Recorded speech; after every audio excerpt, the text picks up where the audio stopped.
Pasukan Hizbullah dari Lebanon kembali menyergap pasukan Zionis di wilayah Hadap Yarun. Dalam penyergapan tersebut, Hizbullah mengklaim mendapatkan kemenangan besar. Barisan tentara Israel juga dilaporkan keok ditembus peluru artileri Hizbullah. Dilansir dari Al-Mayadin pada Senin 1 April 2024, hal itu telah dikonfirmasi langsung oleh pasukan Hizbullah dari Lebanon.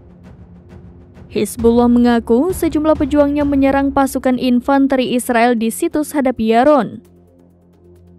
Para tentara Zionis itu dihujani dengan peluru artileri hingga membuat pasukan pertahanan Israel kocar-kacir. Barisan tentara Israel itu juga diklaim mengalami cedera akibat ditembus peluru Hizbullah.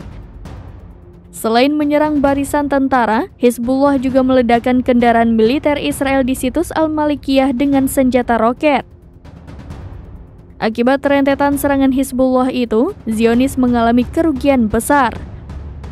Perlawanan menegaskan dalam pernyataannya bahwa operasi ini dilakukan untuk mendukung rakyat Palestina di Gaza dan perlawanan mereka.